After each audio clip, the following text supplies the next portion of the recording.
Morning, guys. Everybody good? Yes. Good morning, Andrew. We are now officially live. So thanks all four of you for joining. I know we've had most of the communication on Facebook right now, and this is live on Facebook, but it's nice to see you guys face to face. We're going to give it a sec while all the members join in. As I was mentioning right before we went live, last week we had Brad ring in some guests from NanoCon. I don't know, has anybody here been to NanoCon before? No. Brad founded Brew Your Own magazine 25 years ago, which really did a lot of homebrew related, content. But they switched a couple of years ago to an actually in-person conference to help people starting nano breweries, learn the business skills they need. So it's really cool to see him go from the beer side of it to actually the brewing and the business side. And all of you guys run nano breweries today. So kind of hearing from people who don't work at a nano brewery last week and how they're trying to help. And now we're going to actually hear from people, actually doing it, which I think is going to be a really good time. So thanks again for everybody joining. Thanks again for waking up. Jared, how you feeling? I know you're out west. Feeling good. Thank you for having me. No, it's going to be a good time. Well, what I want to start with, Melissa, because you're to the right of me, we'll go a little bit circle. Everybody just say who you are, why you're here, then we're going to start having some fun. So, Melissa, thanks for joining us again. Sure, thanks for having me. So I'm Melissa Romano. I'm the co-owner of Lake Ann Brew House in Reston, Virginia. I own my brewery with my husband, who's our brewmaster. He and I have, the brewery's been open about 4.5 years, and we've owned the property for about 5.5 years now. I'm getting weird feedback. Are you guys getting feedback from me? Yes. Guys, just mute your audio that way.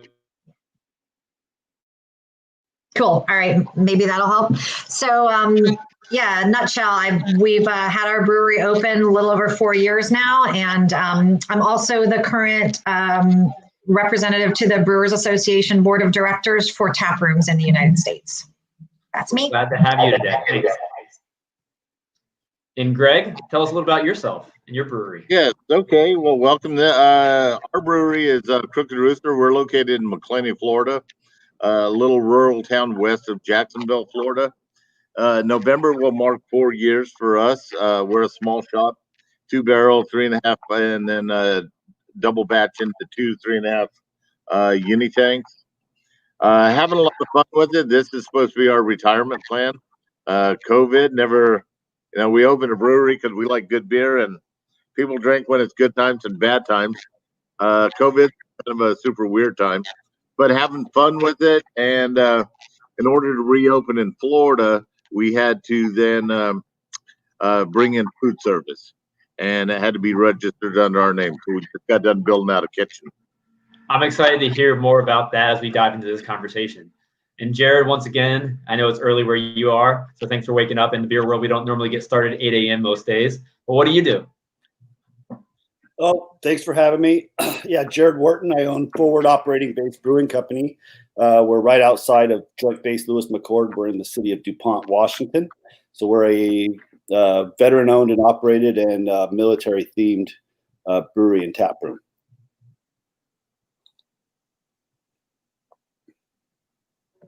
And how long have you been in business, Jared? We're just about to hit 3 years. Okay. Awesome. And Kelly, you're all the way out in Iowa. Tell us a little about your brewery. Yeah, I'm the owner and head brewer of Brew City Brewing, which is in Sioux City, Iowa. We actually, me and my wife and a partner of ours, bought a neighborhood bar that's been here for 50 years called Marty's Tap, which had a kitchen in it. And when we bought it, we decided to gut it, get all the kitchen, all the foods out, and implement a 1-barrel brew house. So I got a 2-barrel unit tank. So I'm double batching into a 2-barrel. It's a lot of work. I have 4 1-barrels. So having a lot of fun and working my ass off. Yes, you are. So all you guys, you all run really small breweries. What made you want to operate a brewery that small to begin with? When you decide to open a brewery, first off, how did you decide upon going super nano? And anyone can hop in whenever you're ready. Go for it, Melissa. Yeah. So my husband and I kind of spent many years. We actually had our first date in 1997 in a brewery. So we've always had breweries in our lives. And we've always just sort of enjoyed drinking beer. And we good beer. And we live in a really cool community, a really cool neighborhood that we always thought would be perfect for like a little, sort of village pub or, neighborhood brewery. And we just kept thinking for year after year after year, why does nobody open up a little tiny brewery here in our neighborhood? And we thought about it for so long that we realized that nobody was ever going to do it. So we just decided to do it ourselves. And we didn't have any experience in the hospitality industry at all. My husband's an engineer. I'm an architect. So what I had was the ability to design a tap room and to go through the permitting process by myself because I knew how to GC my own jobs. And he had the smarts to put the system together. He'd been homebrewing for 20 plus years at that time and was a certified beer judge. So he had a lot of connections in the homebrewing world. And also he made really good beer. I think part of being a really small brewer is you have an opportunity to experiment a lot, but you also have an opportunity to really hone your craft. Because you're brewing frequently and in small batches. So those were all things that were attractive to us. And we also wanted, we wanted to have a business that we could operate by ourselves. We went into this thinking, if we can't find an employee to hire, Jason can brew the beer and Melissa can run the tap room and we'll make it work. And we were fortunate to find fantastic employees to hire, but who assist us in every facet of our tiny business. But I didn't mention when I introduced myself, we're also a 2-barrel system. We brew on a 2-barrel electric stout tanks system. And our brewery is built in a mixed-use residential condo building. So we're the ground level of a 3-story condo building. We've got 2 levels of residence above us. It was a former restaurant. It was a Thai restaurant before we moved in. So we literally spent the first 3 months that we owned the property scraping spring roll grease off the walls in the kitchen. And we moved our brew kettles in under the hood system where they had their fryers. And it worked out well to transform this little kitchen into a brew kitchen, basically. But we brew 2 barrels at a time. We have 6 2-barrel fermenters. And then we serve everything out of 6 2-barrel bright tanks. So everything goes from brew kitchen to fermenter room directly to the walk-in to the serving tanks. And those bright tanks sit in our walk-in. And when they get down to, close to empty, then we transfer that stuff off into kegs and transfer something new in. But we brew Monday, Tuesday, Wednesday every week. And the tap room's open Thursday to Sunday every week. So we split things that way. And we're highly part-time. My husband still works his day job. All of our employees have other jobs. I own 2 businesses and still do some side work as an architect on occasion, so that we're all wearing lots of hats all the time. But we got into it on a small scale, primarily because we wanted it to be manageable. We wanted to be able to be creative. We didn't want to open a beer factory. And we saw that the money was in the tap room. And I had a very wise friend who unfortunately is not with us anymore, but who owned a larger brewery locally here. And one of the first things he told me was, remember, $7 a pint in your tap room, 70 cents a pint in a keg when it goes out the door to a distributor. And that stuck with me. And I said, well, that's what we're going to be. We're going to be a tap room brewery and make the beer and sell it to the people. Melissa, there's one thing you said just now that, I think there's a little echo on your end. Can you? Sorry. I think one thing that struck me as pretty unique about your situation is you said you created a small tap room to be manageable, yet you still run other businesses. So I think you created that small tap room so you could help manage your other businesses. And, that's the fun of things, just learning from different industries. That's pretty neat that you chose to do it that route. Yeah, I also have 3 sons, so there's all kinds of jobs happening. Busy all the time. I'm like the Energizer. It sounds like they're employees for you, future employees maybe. They are employees, actually. I have 2 teenage sons and one who's 11 now. I was 16, a 14, and 11-year-old boys, and all 3 of them work. They're basically their equivalent of full-time jobs in either our brewery or our bakery. So yes, they actually all work for us now. As a matter of fact, since this crazy COVID switched and we started canning our beer 1 can at a time on our October steamer, my 14-year-old has hand labeled every can that's gone out the door, and we're probably at about 10,000 cans now. That's amazing. So Greg, you also mentioned that, you created your brewery as a retirement plan.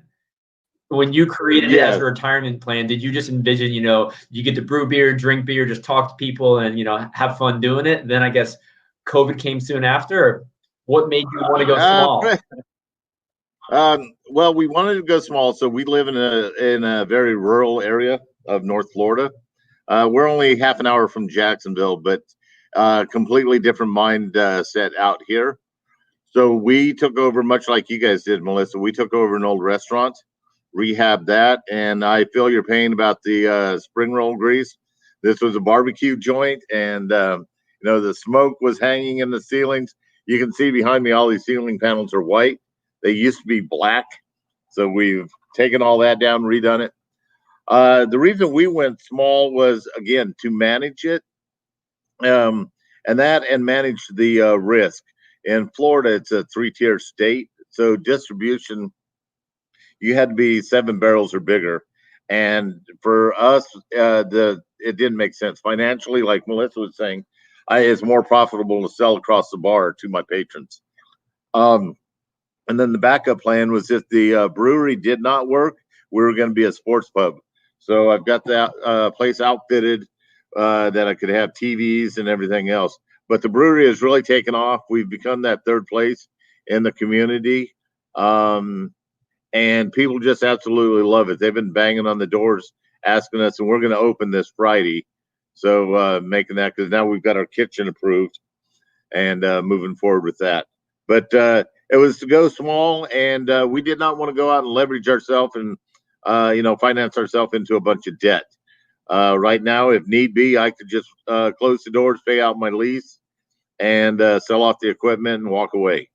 I don't owe anybody anything. Everything. It's been kind of a slow journey to get there. We're brewing on a 2-barrel Ruby Street Alpha system is what we're doing. And then into the uni tanks. And the uni tanks kind of set us back about a year, because initially, not knowing anything about the industry, not knowing anything about the hospitality industry and brewing beer on a commercial scale, we went out and bought a bunch of used equipment.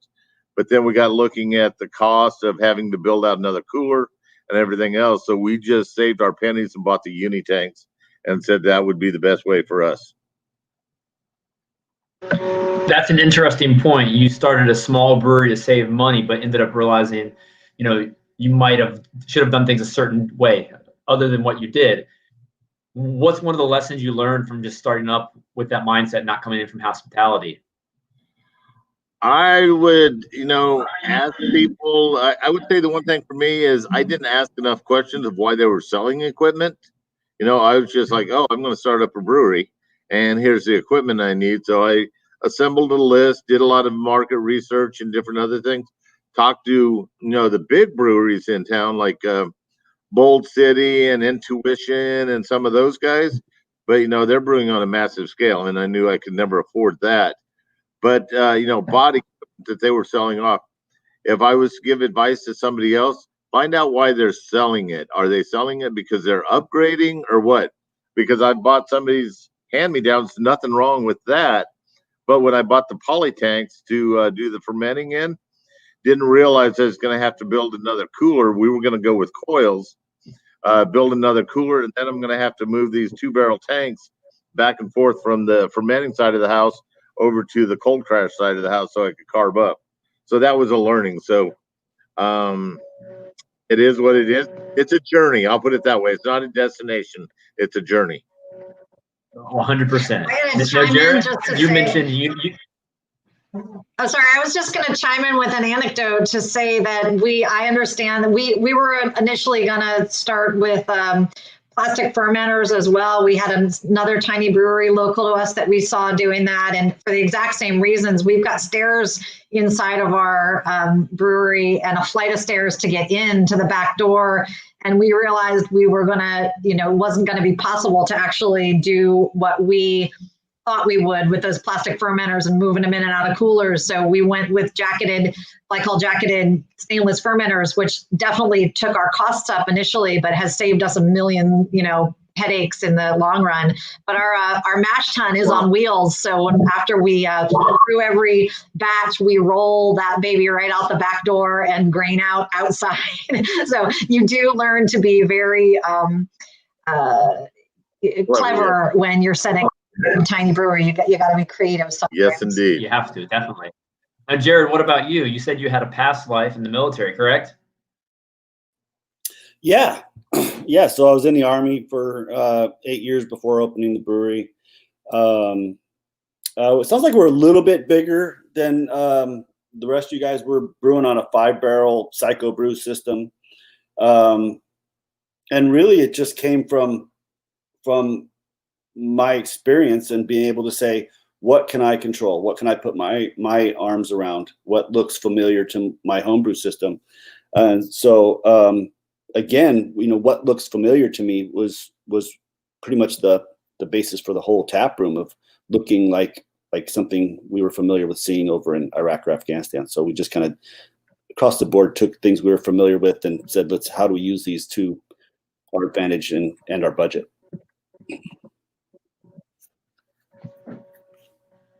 And how many years has that been once again? Upgrade down the road. I'm sorry, can you repeat that? Yes. How do you like that Psycho system? Because I'm looking to upgrade down the road maybe next year.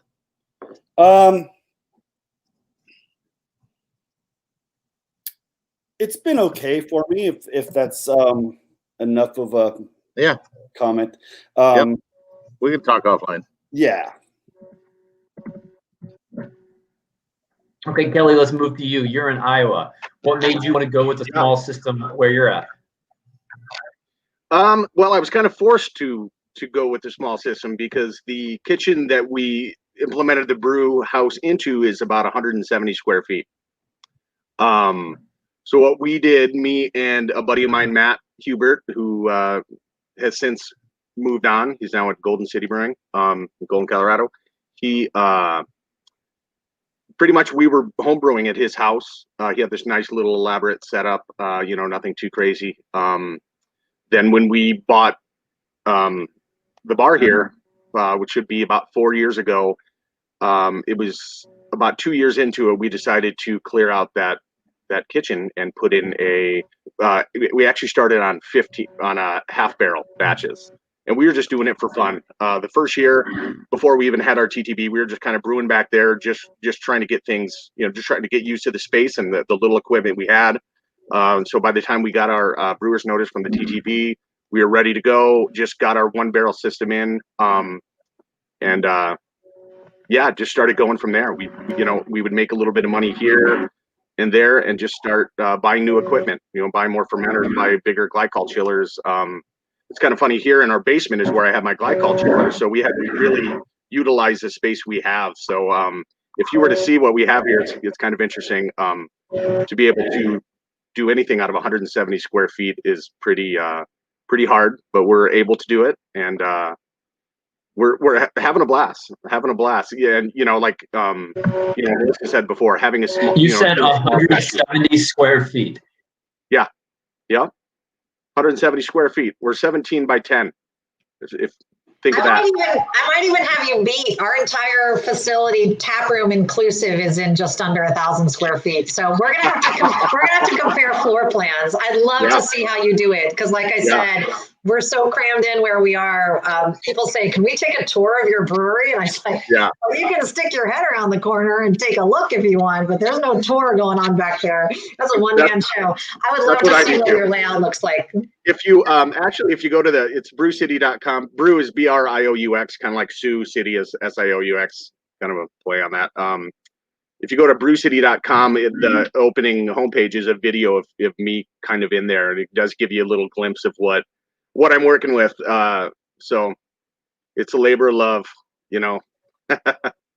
I think that's a trend I see too when I talk to all brewery owners, especially the Nano Brewery owners, because when you start a brewery the size you guys and girls are running right now, you are running a very small brewery. You are the accountant, you're the owner, you're the janitor, you're the brewer. What's one role that you four took on that you didn't expect to have to take on? Feel free, anyone can jump in on that one. Just what's a surprise role that you now handle at your business?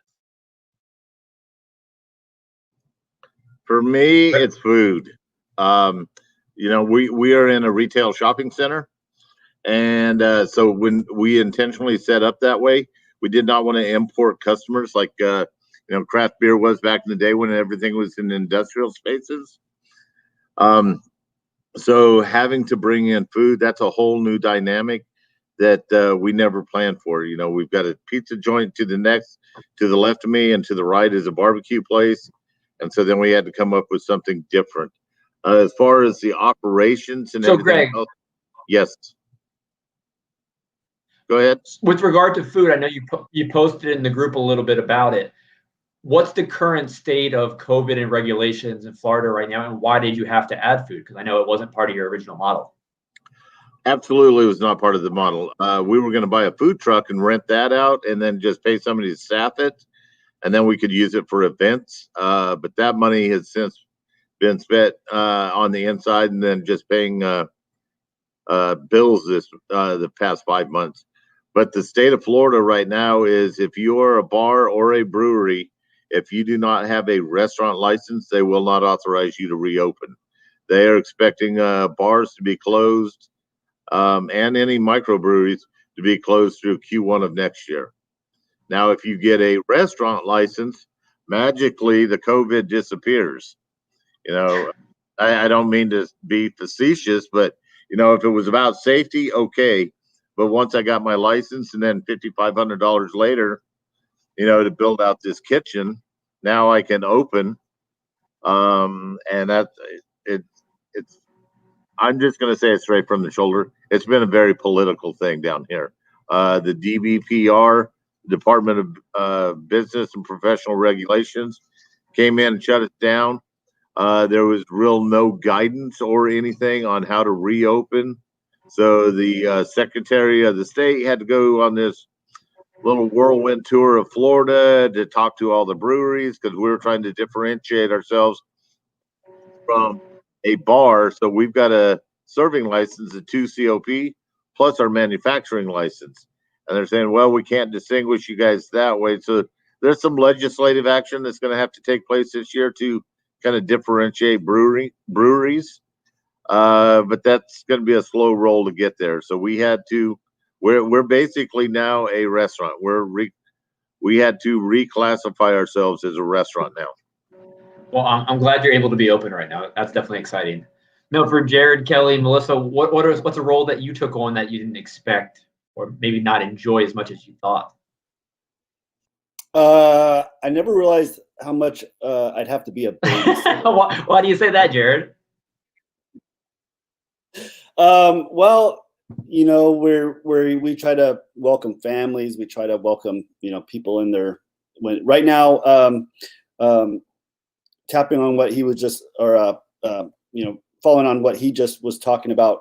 Our restrictions here in Washington are, since we are not primarily a restaurant, we can only do outside seating, which is been okay now that the weather's still nice. But here in the greater Seattle area, we expect that any day now it's going to be all rain and not a very inviting outdoor seating area. So, of course, with the beautiful weather, people are getting out, bringing their dogs, bringing their kids out for cool events. And unfortunately, what I've seen is after a few beers, it's hey, the kids are fine to do whatever they want. The barking dog is my cute baby, and so having to tell people how to be parents and responsible dog owners gets uncomfortable sometimes. But in order to kind of look out for the greater number of guests, we have to step in and fill that role and let people know that they're being negligent on either of those things. So it gets a little uncomfortable. But you still do allow kids, correct?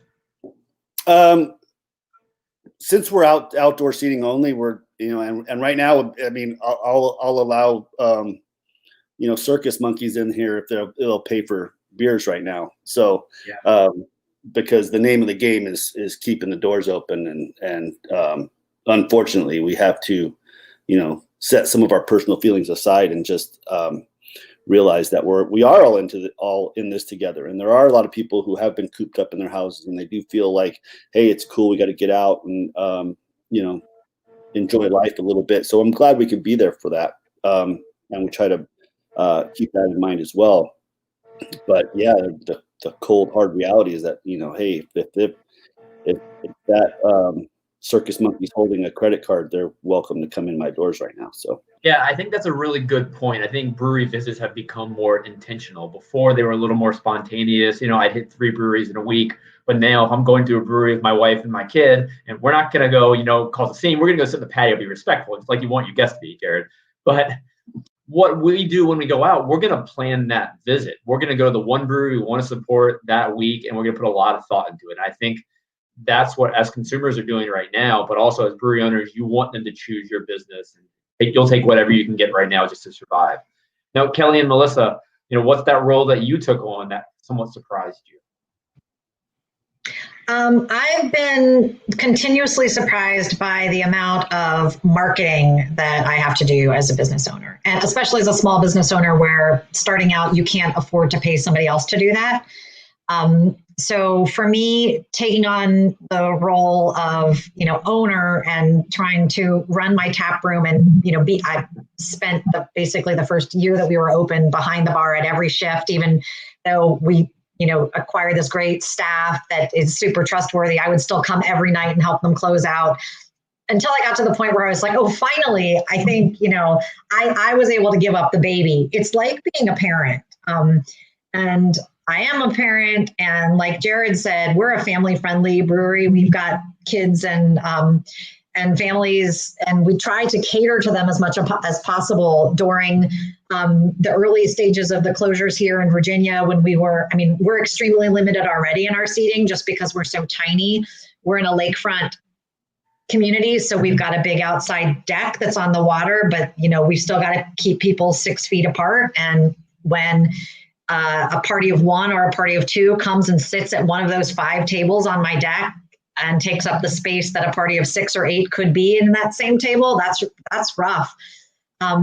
So there's a little bit of parenting that goes on, like Jared said, where you gotta, keep your patrons in line and keep your staff in line. But for me, the biggest surprise has been the sheer amount of time that I spend on social media and marketing. I feel like sometimes it has taken over my life, and I now have a taproom manager and an assistant to her who do a lot of our social media for us, but I still kind of stay at the helm of it. I think it's really important for a small business owner to have a voice in your marketing and your media. And I wanted to make sure I was unwilling to hand any of that off in the early years because I saw other companies, hire a social media company that then took over, and suddenly it was like, oh, wait a minute, what happened to, all their marketing and advertising looks totally different than it did 2 weeks ago. So we tried to keep consistency, but that's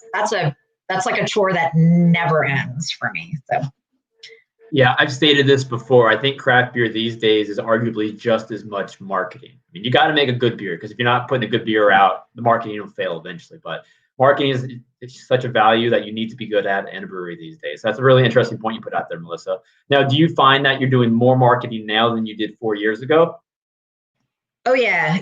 I mean, I think we're learning how to do it better, first of all, and we're learning that consistency is really key. And keeping, I mean, like you said, we live in a brewery and winery rich area here in Northern Virginia. I mean, there are 75 breweries and wineries in are like in the county, not the county that we're actually located in. There are far fewer because of the nature of the demographic of Fairfax County, Virginia, but Loudoun County, which is right next door to us, has 75 breweries and wineries. So within 20 minutes driving in any direction, there are countless numbers of other breweries that folks here could choose. And you have to really, I think, figure out you've got your audience that you play to, then you've got to learn how to play to the bigger audience that's going to spend their time going from brewery to brewery. You want to keep your local regulars happy and informed of all the things you're doing. And especially during this time, it's like our rules have changed what seems like 1,000 times since April. So just keeping information in front of your customers, I think, is super important. And then also keeping them interested, new beer every week for us, basically on tap, but we got to let people know what that is so they get excited and want to come when we tap it on Thursday and grab a pint of it before it's gone. So I think it's important to I mean, it's probably my primary focus in the business right now is marketing. A little bit different than architecture. Well, and I was used to working on grand, large scale commercial design projects. So this is, it's definitely a different kind of management. Without a doubt. No, Kelly, how about you? What surprised you about your role at Brew City? I would say just the scale of how much work goes into it, especially with me here. I'm pretty much the sole operator of anything brew here. You know, I'm the brewer, I'm the marketer, I'm the, you know, I deal with, you know, I clean kegs when I'm not brewing. I'm cleaning kegs, or I'm cleaning, you know, the brew house. And then, you know, like Melissa said, just doing the marketing thing is what I do when I have time, any other time. You know, and I do own another business here in Sioux City. I own the Marquee. It's a live music venue. I do have a music background in whether I used to be a musician, and then doing a lot of promotion and stuff like that. So, you know, when it's not brewing and marketing and cleaning, you know, I do have another, you know, venture that I have to deal with too. So luckily I have a partner down at that, you know, on that venture, which does help out a lot. So it's not like I'm full time with that, but just a grand scale of how much goes into the entire thing. I love that. I was in the music industry for a little bit as well, and I think that background probably helps you just a little bit with the concert promotion philosophy. I mean, it's so much grassroots, do it yourself, and a Nano Brewery is exactly the same thing. It's so DIY, and I love that. Now I want to go back to something that kind of Melissa brought up, and just the whole marketing aspect. And you know, with every brewery using Facebook and Instagram as the means to reach customers these days, it's so hard to just stand out. You just can't put a picture of your beer that looks like everybody else's beer and expect to put a flock there. I mean, sure, your regulars are going to come because you have them, of course. But, you know, I like to ask people running a brewery in like 10 words or less. We're going to do this like in a speed round. You know, how would you describe your brewery to someone who's never been there before? And before, and I don't want to, there's no wrong answer, but I don't want anyone to say, oh, you know, I have a really family-friendly brewery that makes good beer. Well, what brewery doesn't want to make good beer? There's certain gimmies that every brewery wants to do. But what I want to hear about, I think what our listeners want to hear is how you differentiated yourself and were able to put yourself out there as, hey, we might be small, but we've got this message, we've got this culture, we've got this community that we've built that you will not find anywhere else. So literally 10 words or less. I want to hear you guys pitch your business really quick and why it's the place to be in your city and town. I'll allow you to step up to the microphone as opposed to calling names on this one. Melissa, come on down. Our motto at Lake Ann Brew House is brewing beer, building community. And I've always said I believe in the power of a small business to make a big change. We brew award-winning beer, and we serve it up in a lakefront tap room that's unique, but really we're about providing a community hub. That's what we do first and foremost. Brew beer, build community. I love it. Community is such a vital part of craft beer today. Greg, you're up. All right. So for us at Crooked Rooster Beer, our tagline is sharing the goodness. So sharing the goodness about everything that's good in life, good beer, good friends, good times. And then we're kind of unique in that we're the first brewery in this county. And we are kind of an island unto ourselves because we've got Jacksonville to the east of us, and then we've got Lake City to the west of us, and then Gainesville. So those are big beer areas, but they're all 45 minutes to an hour away. So we brought that experience to our hometown here, and that's how we operate. We're running 39 taps. A lot of them are guest taps. And we kind of pitch it around, say we're the beer capital. I like that. I like how you into it. That Jared, come on, tell us what you do. Tell us, you know, in a nutshell, what your brewery. Yeah, Bob Brewing is celebrates our soldiers, sailors, airmen, Marines, and those that love them, and the Coast Guard too. Can't forget them. But yeah, it's just we are. we celebrate the veteran and military community and provide a tap room that looks like something you would see in a deployed environment. So that's what we're about. I love it. Kelly, how about you?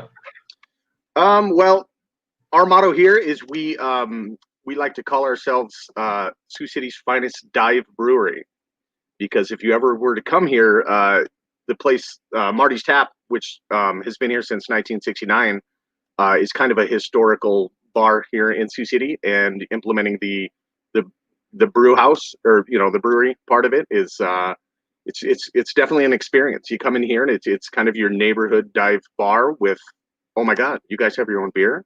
Where in the heck do you brew this beer at? Yeah, and with our small 1-barrel system, we mess around with lots of fun stuff, super fun ingredients. We're not the norm. We play around, have fun, and yeah.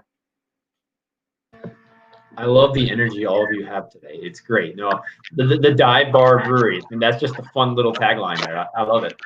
Now, obviously, we've all been changed so much since COVID came in March, or even before that, wherever you may be.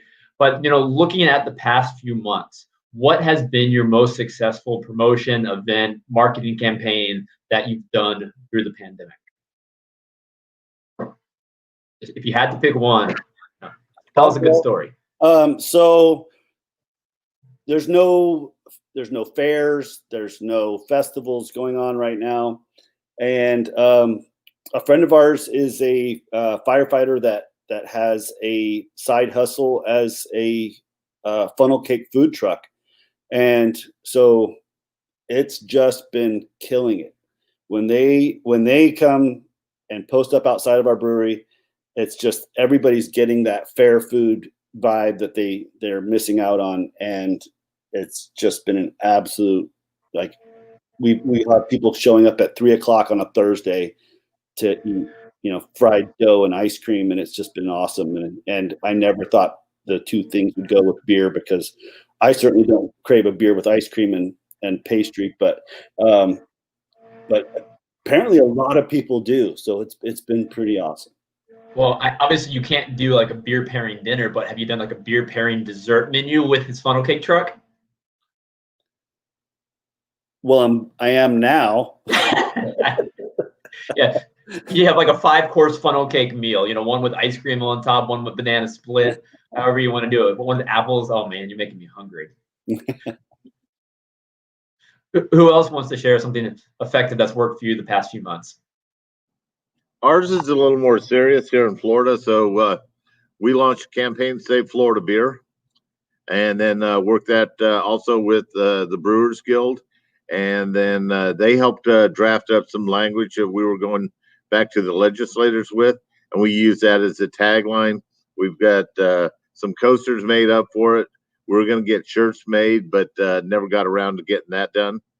And then to spin off of that for this Friday's opening, we've come up with a new logo, a new graphic that we're going to allow people to buy, just a $1 sticker, and said, "I help save craft beer." And then it's got our logo on there, and then they can take it home. We don't use shaker glasses here, but we'll sell them a glass and a sticker.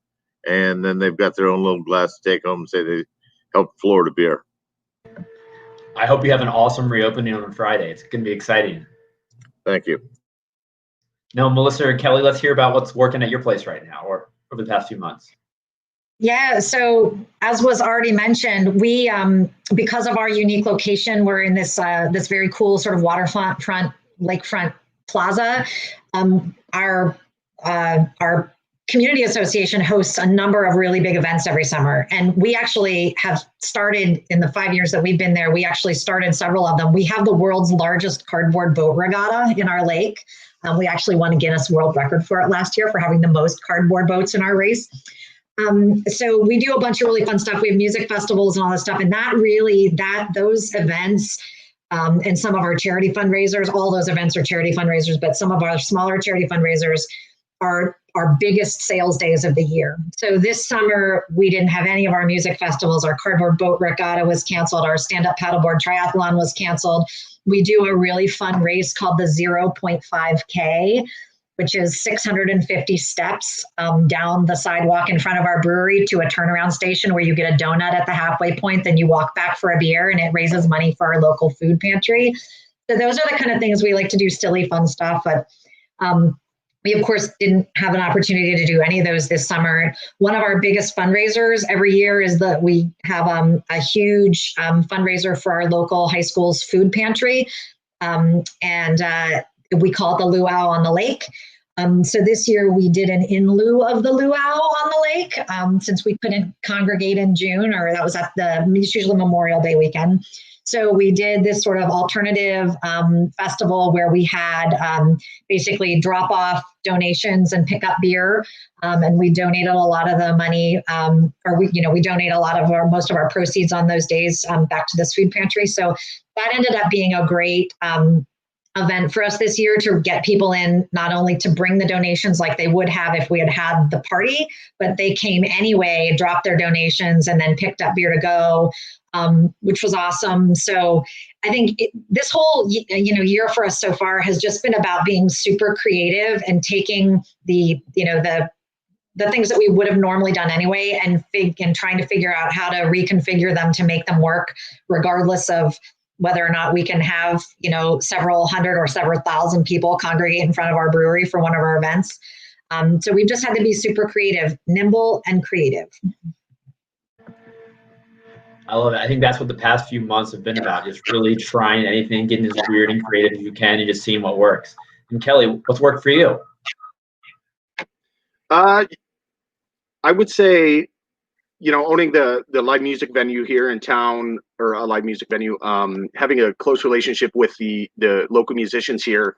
One thing we did right when we opened, we did a collaboration with a local hip hop band, did a beer for them, and it just went over huge. So now it's kind of, most local bands, when they have a CD release party, they'll contact me and say, hey, I want to have a beer.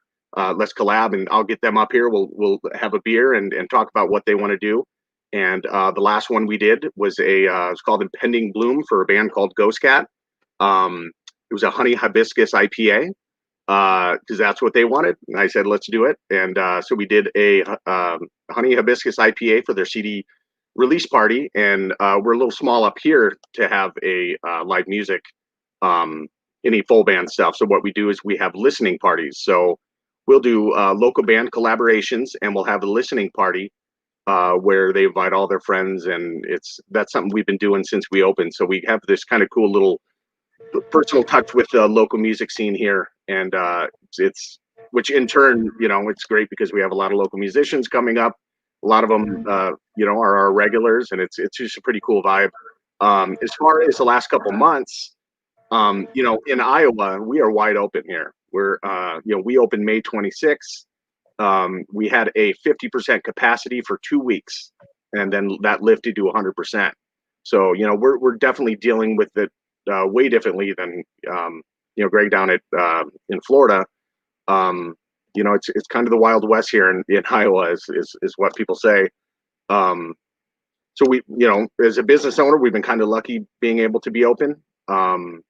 It's a little scary, not everyone agrees with it, but we've been open. And before that, when we did get shut down, one thing is we never did retail. We don't, we're too small to do any packaging. So when we closed down, we had not a lot. We had a few, retail stores contact us and say, we know you can't sell your beer.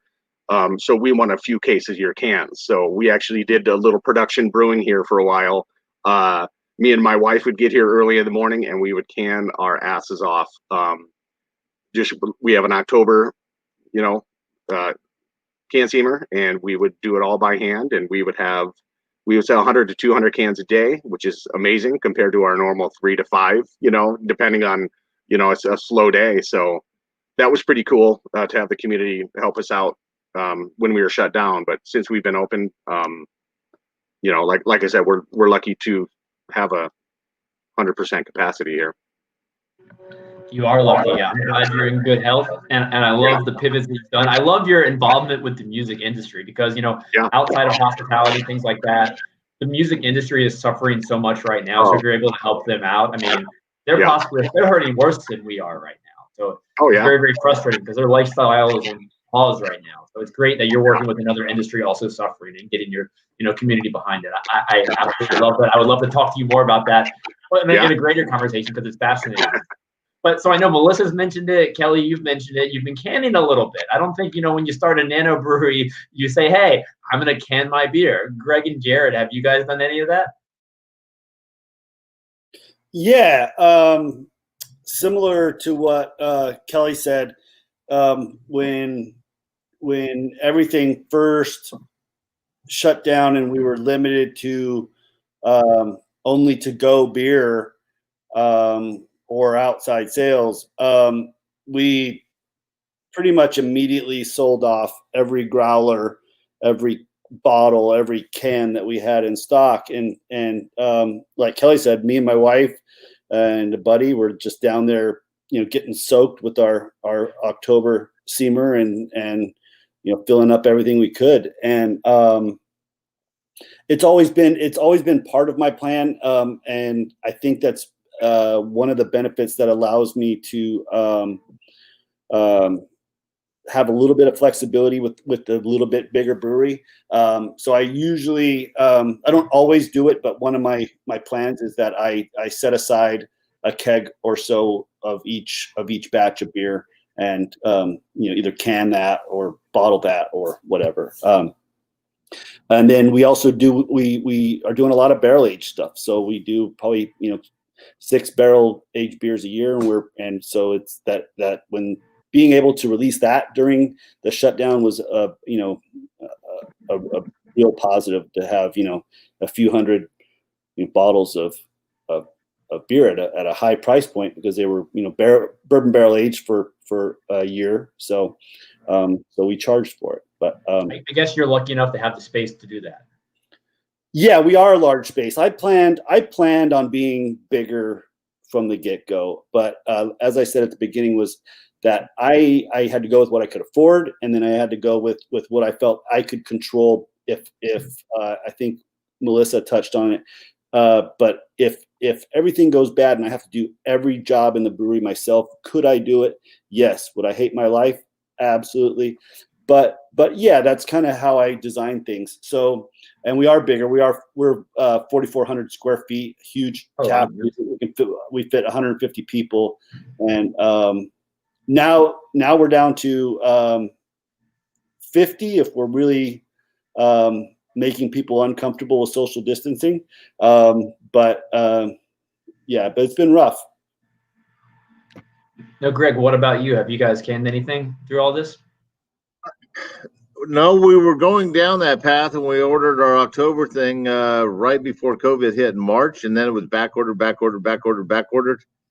We've got a brother brewery over in Lake City called Halpatter Brewing, and so we went over there. They were upgrading and going to a canning line, and so we went over and bought theirs and just canceled our order.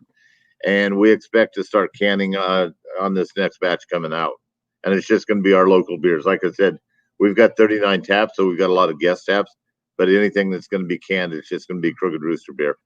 Awesome. Good to know. Now, we just talked about successful strategies work during the pandemic. Not everything's going to be a hit. We all know that. So share, if you could, maybe something that didn't work quite as well as you planned. Did you plan doing some virtual event that no one showed up for? Or did you try to do a can release, promoting it online that, just people weren't into at the time?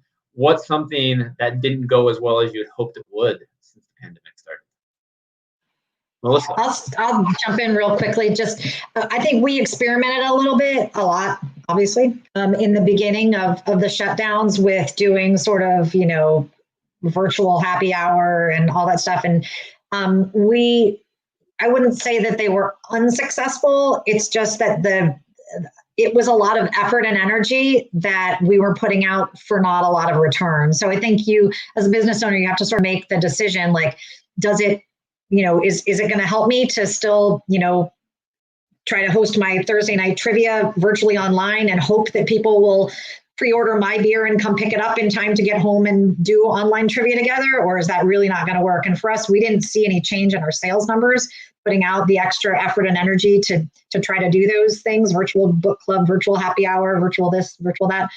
So we kind of let those things go after a couple of attempts and realized that we needed to really focus our time and our manpower on getting our beer into cans, which was critical for us. We, like Kelly and others have said, October 16-ounce can seamer. We have, hand canned all of our beers, 100% of our beer for a couple months there, and now we're back to taproom service. So we're still canning, but we basically had to turn our taproom into a virtual canning, like a production canning line on the days that we were closed. So we just kind of learned that you had to balance out the reward for the effort on those things. And so for us, the virtual stuff just never really took off. Our customers like to be in our taproom, and it didn't work as well to try to spend the time to do things online for them. So thanks for sharing that. The virtual thing definitely doesn't work for everybody. Greg, did virtual work for you, or what's something else that you learned? No, I'm going to echo a lot of what Melissa just said. We probably the biggest upset was the virtual trivia. That was just a nightmare trying to do that, and so we quickly abandoned that. Much to the dismay of our customers, but we're bringing that back live. Like Melissa said, our customers come here because they want to come here. It's that adult place. We're a family-friendly place, but after 8 o'clock, no little kids. They got to be home in bed studying spelling words or something like that. The happy hour, virtual happy hours, they were good to start, but then they started petering off, and then we came up with the next shutdown, and then pivoted to getting the kitchen and everything else ready. But the virtual trivia was probably the worst train wreck we had. And like Melissa said, little to no return for all the effort that you had to get into it. Well, while you might not see the return immediately, do you feel it allowed either one of you to still engage with people who you couldn't see face to face? Were they excited to do it, or you just weren't seeing the audience? On the virtual happy hour, yes, the people were engaged because they were able to, because we were still in lockdown, and so they could see their friends that they would normally meet in the tap room. So that was well attended. When the state opened to 50%, we've seen some drop off in it. But then when they opened to 50%, and only if you had food, then it completely failed. Because we can only offer to-go sales. But restaurants, you can go get a $2.14 basket of fries, drink till you fall off the bar stool. But since we didn't have food, we could only offer to-go sales. So there's no value. So thankfully, growler sales have kept us going. And we've got a very strong fan base. And we're going to do a thank you dinner for them next week. Now that we've got the kitchen open, all those people that have supported us through this, we're just going to lock the doors one night and just invite them in for dinner and drinks and say thank you. That's awesome. That's a nice move. Jared and Kelly, what's something that hasn't worked as planned for you guys through COVID so far? Kelly? I guess I would say just not being prepared to do the packaging, the cans. It's one of those things where when you're doing 50 to 100 a week, you're not ready to be shut down and say that's your only source of income. So just sourcing out cans. I don't have custom stickers that I ordered, by the 1,000, which by the way, now I do.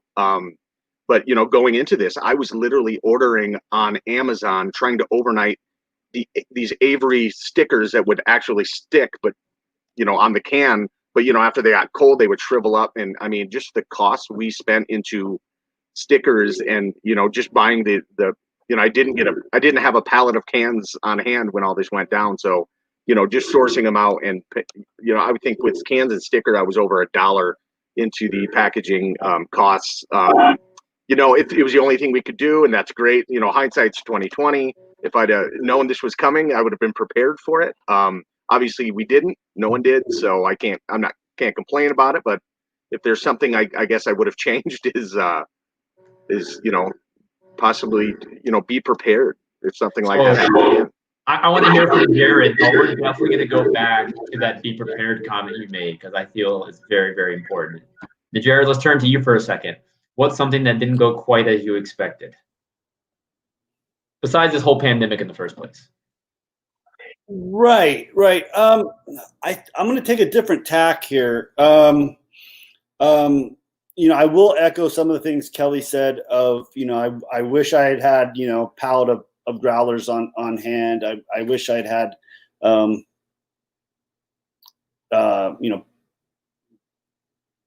better canning situation. But really, I go back to, I didn't set myself up to be that type of brewery. And once everything hit, and being here in the Pacific Northwest, I can throw a rock and hit a brewery that is just amazing. And so I have a lot of people to sit back and watch and learn from, go hang out at a buddy's brewery and have a beer and talk about, how they're handling things.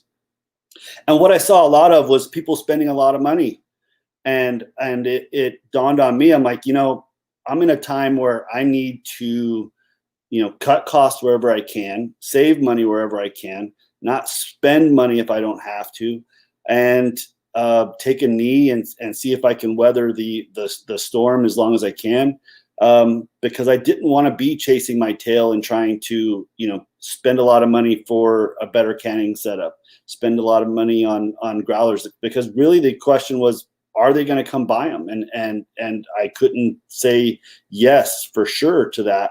So therefore, any capital going out the door was not a guaranteed coming back in the door the way, and nothing's ever a guarantee, but normally I can pretty reliably predict, that my money is well spent and going to have a good return on investment. But during that time, I just chose to take the opposite. And so I enjoyed a couple months of hanging out with my youngest daughter and my wife and getting outside more. So while my pocketbook got a little bit thinner, I'd say, my quality of life definitely was improved, through this. And I think that's just because the choices I made. I had to really take time and reflect on, why am I doing this brewery in the first place? Do I really want to be in it? And, and ultimately the answer was, yeah, absolutely I do. And I'm more clear than ever. And so that's kind of what I took away from all of it. But I really, there were a couple of things like, selling shirts and stuff that I wish had been better, but I don't have any complaints. It was, it was still, you see who your core customer is, who's supporting you, even when every other business they support is doing the same thing. So everything like that really meant a lot, even if it didn't go quite as stellar as I'd hoped. I love your thoughts there, because the pandemic really has given us all an opportunity to step back from our businesses and reevaluate, what we stand for, where we want to be personally. And just like you, Jared, I've really enjoyed a lot of this time to just be outside. I have a 1-year-old. It's been great to just hang around, work from home a little bit more. And I used to go to a brewery coffee shop probably 3 days a week, but now I'm not even doing that except maybe once every couple of weeks. So now I'm spending more time at home. It's been great, really just think about the priorities in our lives, and they kind of go over to the priorities that we have in our businesses. When you're running a small business and you have a personal life as well, they are essentially hand in hand. But we've talked a lot about, beer quality matters, building a community matters. And Kelly, you mentioned about planning. So with regard to the pandemic, has, the importance of just business skills come out a little bit more so in the businesses you've run? Running a small brewery, a Nano Brewery, you're wearing so many different hats. But because of the pandemic, do you see yourself focusing more on the business side of your operation? That way you can plan ahead and be ready for the next unknown that comes your way? Yeah, absolutely. You learn a lot when the unknown or the unthinkable happens. You're kind of forced to do whatever you have to, especially when when things go south. That's when you kind of learn a lot about what you're doing, you could potentially be doing. So on a planning aspect, yeah, it's one of those things, because you never know. We could get shut back down. Am I better prepared now if that happens? Yeah, probably. But yeah, it really gives you a perspective on hey, this can actually happen. 6 months ago, somebody saying you're gonna get shut down. The only reason that would be is if you served a minor, something like that. You never would think that it would actually happen. So now that it did, yeah, it definitely is. I'll definitely be on my toes if it were to happen again. So the planning aspect is definitely important. And I think we all learned a little bit from this whole pandemic. We still are learning. Does anybody else want to chime in on this one? Yeah, this is great. So we're in the process of evaluating what worked and what didn't. So your topic about asking success and failures for the marketing. The other is putting together some kind of a disaster recovery plan for a pandemic. Who in the hell thought you'd have to do that? But so what happens if there's something that comes up next year? We thought we were prepared for everything. People drink when it's good times, when it's bad times. That's why we thought a little microbrewery would be kind of recession proof. But COVID has proven us wrong. And so what is our model going to look like when this thing comes around? If it does again, or the next wave that comes crashing? I guess, Greg, you have to accept that you're now in the restaurant business forever. So good luck. I'm just a sandwich hack that makes good beer. Awesome. Melissa, Jared, either one of you want to chime in on that before we go to the next? Yeah, I'll just say, to anybody that's thinking about opening a new business, I mean, obviously now planning might be a little different than it would have been a year ago if you were thinking about opening a brewery or business. But one of the things I feel like I'm going to take a little bit of maybe stray from your question just a little bit, but one of the things that I'm super thankful for is that we went into opening this brewery without debt. And I think that's been mentioned here before also. We bought a property, so we have a mortgage on a property, but we know it's a saleable property if we ever needed to. And it was one of those things where we didn't want to bite off more than we could chew or risk, our kids' college savings or leverage our home or anything like that. So one thing that I was really thankful for was that, we did that, put 6 months of money in the bank and let it sit there in case, there's a bad year, and this is a bad year. So I think we're going to see a lot of, unfortunately, we already know we're seeing a lot of small breweries fall by the wayside in the U.S. right now. We're watching it from the BA side, and not to mention restaurants, bars, and others in the hospitality industry. But just advice from someone who was an absolute novice coming into this. But one of the things I'm the most happy that we did was certainly not to prepare for this pandemic, because we had no idea what was coming, but to just sort of prepare for what happens, if you've got a lean month or a lean season or something, and to be able to know that there's enough money in the bank to pay the bills if the beer doesn't sell for one reason or another. That's been super critically important for us. And I think those who are prepped for it will be able to keep their heads above water, even though it's tough times right now. Well, I want to go real quick. We had a comment in the comment section. Do any of you guys have any nano quality assurance labs? If not, how do you handle quality at your scale? Does anyone want to touch on that one really quickly?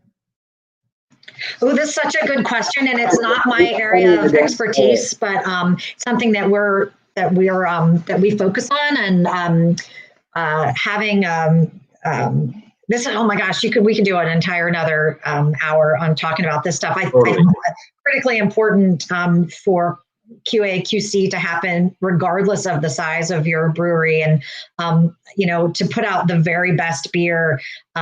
What has worked for us is to have a highly educated staff. My husband, our brewmaster, is BJCP master trained. We have our brewing assistants. One of them is also a BJCP judge. She really knows her stuff inside and out. We have assistant brewers who just work part-time for us, but they're all capable of running their own brewery. And so it's having knowledgeable people back of house, but also having knowledgeable people front of house. Our bar staff was all Cicerone certified server trained before we opened. We provided that opportunity for all of them. We paid for it for them. My initial staff and I went through the training together. That's been, I think, critically important for us too, just to have smart people that know what they're talking about. If there's something, we brew a flagship beer and it doesn't come out of the tap tasting like it's expected to taste, my bar staff will catch it first. So I think that's super important to be beer smart. Melissa, I love how you took the typical approach from going on the beer side of things, talk about the education and just, the experience with your staff and your guests and just teaching them. I love that. It's super important. Does anybody else have any, QA, QC you use in your brewery you'd like to share? Well, either way, we talked about so many unique. Go ahead, Jared. If it tastes funny, I don't serve it. Yeah, you can't. That's about your reputation on the line. So as we wind down, I once again appreciate you for joining us. It's been a really fun conversation. It's always fantastic to see how breweries of different sizes and just everyone operating craft beer, how we're all surviving, pivoting, innovating during this period right now. Now, I'm going to give you somewhat of a weird question right now. So if there's people still planning on opening a brewery right now. I had a conversation yesterday with someone who's moving forward with his brewery and planning and process, and he still wants to open a brewery. And this is someone who's brainstorming his business during a pandemic. He sees the worst right now. And I really feel that anyone who's still considering opening a brewery through all this probably has really good business acumen, and they have to be a planner. But, what words of advice would you give to anyone looking into opening a brewery right now? Or not right now, but, planning to open a brewery right now. Assume that it's going to take you twice as long and cost you 3 times as much as you think. I know everybody will say that. It's actually true. And just keep your head up. I mean, it's really fun. If it's what you want to do, it's what you should do. It's nothing that I ever intended to do with my professional career prior to this or my Cornell degree. Never did I think I would be running a small tap room, but I can't imagine doing anything else right now. It's totally awesome. And all the energy and all the white light send in the way of those that are out there thinking about opening a brewery right now. You'll get through it, and probably you'll come out with a lot more fortitude and success if you're willing to open at this time and fight your way in this uphill battle right now. You're probably a survivor, so go for it. Awesome. Greg? I would sure. So I would say much what Melissa said. It is going to take you twice as long to get open. Make sure you have capital saved up. Go into it as much as you can, debt free. And if it takes you longer to get your beers online, just build a community around the business model and the experience of what a brewery is while you bring your beers online. Do not go and get yourself into debt. I would also invest in a good real estate attorney if you're going to lease a place. We're trying to buy the spot that we're in. Our landlord's not willing to sell it, so we may end up having to move. We hope not. But, get a good real estate attorney. And definitely one thing that we did, we capped our lease fees over 5 years to less than 9%, so a 3% increase every year, which helped us control cost. But the one thing that we did miss was no cap on the CAM charges, common area maintenance charges. So that's where pandemic has hit, landlords hurting, businesses have gone under. I'm kind of making up the difference there for him. Yeah, it's a constantly learning experience. Jared, what advice would you give? I'd say start with the best accountant you can find and get real comfortable with understanding your relationship with each other about and the reason I'm saying all this is because I totally didn't do this at all, but I've learned lately that I should have, and so I'm trying to get there now. But having a good relationship with your accountant, knowing what they're capable of doing, versus what they'll say they're capable of doing, and get real familiar with how you're going to share those duties and share information, and have a good, open, honest relationship with your accountant, because you never know, COVID could hit and all of a sudden you have to provide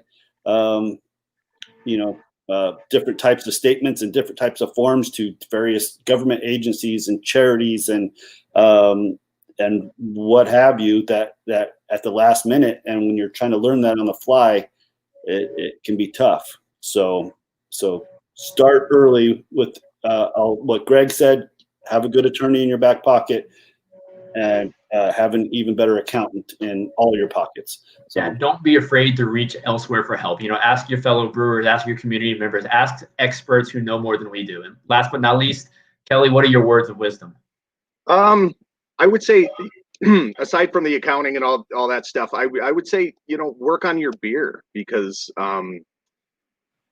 you put all this time into opening a brewery and everything, and if craft beer drinkers are very unforgivable. If you open your tap room and the beer's not there, you have issues, all flavors, that's going to be the first impression. A lot of craft beer drinkers, they go there, they didn't enjoy a couple beers, they're out. What we did is, for the first year before we even opened, before we even had our license, we were doing private taste tests up here. We did it like we were entering a competition. It would be we'd invite people we didn't necessarily know, people we know that would be honest, and we really worked on a couple flagship beers, because when we opened, we didn't want to open and have people say that the beer's bad, don't go there, because that's how it is. So I would say work on your beer, make sure you got it knocked out, whether you're doing it yourself or you got a brewmaster coming in from somewhere else. It's in the end, it's not all about the beer, but there's a lot of it. If you're not making good beer, you're already in trouble. Yeah. I also think, just to chime in a little bit to everyone's point, it's really about assembling the perfect team. You've got to have a brewer that can really knock the beer out of the park. You need, like Jared said, that critical end of the team, an accountant, a lawyer, however, based on whatever scale you're looking at opening up. You need those outside resources if those aren't things you know how to do yourself. The marketing team has to be on point, and it may be that, like me, you do 6 of these jobs. I mean, I am our accountant, I am our, I do our marketing, et cetera, but we also now hire a CPA. We have somebody, which has been critically important to getting, helping us to find sort of, all of the tax loopholes and all the things that, as a new business owner, you might not even know are available for you to take advantage of. So really, like, assembling that team from your in-house team, who's going to sell your beer, because no matter how good your beer is, if you've got a crummy person behind the bar making your customers unhappy, they're not going to enjoy their experience. So I think that's the biggest part, is making sure that you got a team assembled that's going to see your goals through for you, with you. I agree to that wholeheartedly, Melissa. I want to thank all.